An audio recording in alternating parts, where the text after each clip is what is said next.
Hello दोस्तों, please welcome to my YouTube channel knowledge is power.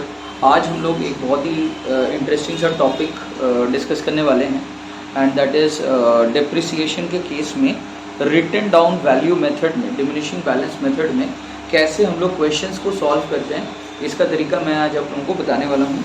मैंने select किया है जो book that is DK Goyal book का क्वेश्चन नंबर 15, उसको मैं आपके सामने पहले रीड करके सुना रहा हूँ। क्वेश्चन में लिखा हुआ Ashoka limited bought a machine on 1st April 2010 for ₹2,40,000 and spent 4,000 rupees on its carriage and 6,000 rupees towards installation cost. On 1st July 2011, it purchased the second-hand machinery for ₹75,000 and spent 25,000 rupees on its overhauling. On 1st January 2013, it decided to sell the machinery bought on 1st April 2010 at a loss of ₹20,000. It bought another machinery on the same date for ₹40,000. Company decided to charge depreciation at the rate of 15% per annum on the written down value method. Prepare machinery account for 3 years. Books are closed each year on 31st of March. तो आइए देखते हैं इसका question को मैं कैसे इसको solve कर रहा हूँ। दोस्तों, ये क्वेश्चन बहुत ही टेक्निकल क्वेश्चन है, तो मैं चाहता हूँ कि एकदम आप लोग ध्यान से इस क्वेश्चन को समझिए। सबसे पहले फर्स्ट बात, इस क्वेश्चन में एक नहीं, दो नहीं, तीन मशीन्स हैं। There are 3 machines. तो दैट इज़ वाई मैंने क्या किया है, क्वेश्चन को सॉल्व करते समय M1, M2 और M3 मार्क किया है। तीनों मशीन्स को अलग अलग डेट्स में परचेज किया गया है। फर्स्ट वाला जो मशीन है वो परचेज किया गया था 1st April 2010 में। सेकेंड वाला machine was purchase on 1st July 2011, जबकि थर्ड वाला मशीन को परचेज किया गया था ऑन 1st January 2013। ठीक है, तो जो फर्स्ट वाला मशीन है वो हम लोगों ने खरीदा तो है 2,40,000 रुपीज में, बट उसको लाने में कैरेज के लिए अलग से 4,000 रुपीज का एक्सपेंडिचर हुआ और 6,000 रुपीज का एक्सपेंडिचर अलग से लगा है टुवर्ड्स इट्स इंस्टॉलेशन। तो हम लोग जानते हैं कि खरीदते समय जो अदर एक्सपेंसेस होंगे, ठीक है, वो सारे एक्सपेंसेस मशीन के कॉस्ट के साथ ऐड हो जाता है। तो 2,40,000 का मशीन था, 4,000 was spent towards its carriage and 6,000 was spent towards its installation. 6,000 plus 4,000 कितना हुआ? 10,000. 10,000 plus 2,40,000 कितना होता है? 2,50,000 रुपीज। तो दोस्तों हम लोग क्या करने वाले हैं, debit side of machinery account में हम लोग यहाँ पे 2 बैंक अकाउंट हम लोग M1 करके यहाँ पे शो करने वाले हैं 2,50,000 rupees, which is the total expenditure on machine 1। Now हर मशीन के ऊपर we have to charge depreciation at the rate of 15% per annum. तो सिंस 1st April को ही हम लोगों ने मशीन खरीद चुका था, तो एंटायर ईयर वो यूज हुआ, तो दैट इज वाई यहाँ पे फुल 15% हम लोगों ने चार्ज किया डिप्रिसिएशन। 2,50,000 इंटू 15/100 करने से डिप्रिसिएशन का अमाउंट आ जाएगा 37,500। What we have to do is that first we will have to deduct this depreciation amount of 37,500 from 2,50,000 rupees in order to get the balance CD। ठीक है, closing balance. तो 37,500 2,50,000 में से माइनस होने से 2,12,500 रुपया बैलेंस CD बचता है। और अब देखिएगा लेजर का दोनों साइड आपका इक्वल आ चुका होगा, 2,50,000 2,50,000। नाउ दोस्तों हम लोग ये जो बैलेंस सीडी है उसको नेक्स्ट ईयर हम लोग साइड चेंज करेंगे और उसको डेबिट साइड में लेकर के आएंगे और इधर शो करेंगे टू बैलेंस BD 2,12,500। तो ये हो जाएगा 1st April 2011 को, दैट इज 1st April 2010 में स्टार्ट हुआ था मशीन्स परचेज करना। अब next year that is 1st April 2011 को हम लोगों के पास opening balance of the machinery रहेगा 2,12,500। 2011 का 1st of July को we have purchase the second machine for a total value of 1 lakh rupees. However ये जो मशीन था इसका एक्चुअल प्राइस लेकिन 75,000 था, बट ये मशीन एक सेकेंड हैंड मशीन था, तो दोस्तों इसका सेकेंड हैंड मशीन में ओवरहॉलिंग में, ठीक है, और उसके रिपेयर्स वगैरह में हम लोगों ने टोटल 25,000 रुपीज स्पेंड किया।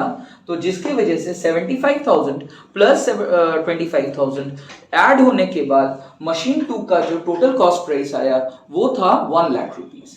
अब हम लोग डेबिट साइड में 2,12,500 का फर्स्ट वाला मशीन और 1 लाख रुपीस का सेकेंड वाला मशीन दोनों को ऐड करने के बाद हम लोग का मशीन का लेजर का डेबिट साइड वाला बैलेंस 3,12,500 आ रहा है।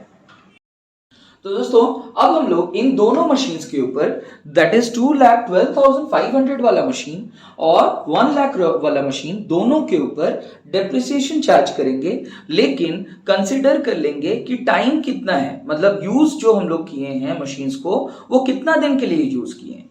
तो फर्स्ट वाला मशीन हम लोग फुल ईयर यूज किए विदाउट एनी इंटरप्शन, तो देयरफॉर हम लोग वंस अगेन फर्स्ट वाला मशीन के ऊपर जब डेप्रिसिएशन चार्ज कर रहे हैं तो लिख रहे हैं bye depreciation account machine 1 M1 2,12,500 into full 15%, पूरा 15% किए हैं, कोई टाइम 3/12 5/12 वो सब नहीं हुआ। तो 2,12,500 इंटू 15% 31,875 रुपीज डेप्रिसिएशन का अमाउंट आता है। और सेकेंड वाला मशीन आप चेक करो, हम लोगों ने खरीदा है 1 जुलाई को, तो आपके पास टाइम कितना बचा, ईयर एंड हो रहा है आपका मार्च में, तो इसका मतलब जुलाई, अगस्त, सितंबर, अक्टूबर, नवंबर, दिसंबर, जनवरी, फरवरी, मार्च, दैट इज 9 मंथ्स टोटल आपके पास बच रहा है उसको यूज करने के लिए।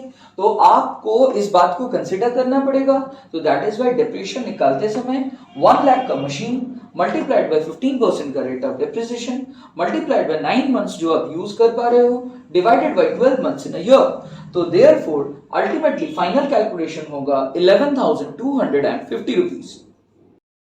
अब दोस्तों इन दोनों डेप्रिसिएशंस को that is 31,875 as well as 11,250 को अगर हम लोग 3,12,500 जो कि दोनों मशीन्स का टोटल वैल्यू है उसमें से माइनस करते हैं तो हम लोग का बैलेंस शीट बच जाता है 2,69,375 रुपीज।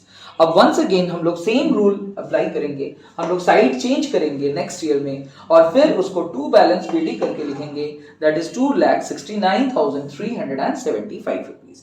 याद रखिएगा ये जो टोटल वैल्यू है 2,69,375 इसमें 2 मशीन्स इंक्लूडेड है। फर्स्ट वाला मशीन का एक्चुअल वैल्यू अब घट के हो गया है 1,80,625। कैसे? 2,12,500 का वो मशीन ऑलरेडी बचा हुआ था, आप यहां पे देख पा रहे हो सेकेंड ईयर में ही उसका 15% डेप्रिसिएशन चार्ज हो चुका था 31,875। डेप्रिसिएशन ऑलवेज माइनस करना है आपको, तो 31,875 को 2,12,500 से माइनस करने के बाद आपके पास बचा हुआ है अब सिर्फ 1,80,625 रुपीज। अब ये जो 1,80,625 रुपीज है इसके ऊपर 15% डिप्रिसिएशन आपको चार्ज करना पड़ेगा। लेकिन एक बात और आपको ध्यान में रखना पड़ेगा कि थर्ड वाला जो ईयर है उसमें आपने ये वाला जो मशीन था, फर्स्ट वाला जो मशीन था वो आप जनवरी मंथ में आप बेच रहे हो, 1 जनवरी को आप सेल कर रहे हो। इसका मतलब 1 अप्रैल से लेकर के दिसंबर तक आपने उसको यूज किया। अप्रैल, मई, जून, जुलाई, अगस्त, सितंबर, अक्टूबर, नवंबर, दिसंबर, टोटल 9 मंथ्स आपने यूज किया। तो आपको डेप्रिसिएशन इसका 9 मंथ्स के ऊपर निकालना होगा फर्स्ट वाले मशीन का, that is 1,80,625 into 15% into 9 divided by 12 because 9 months आपने यूज किया।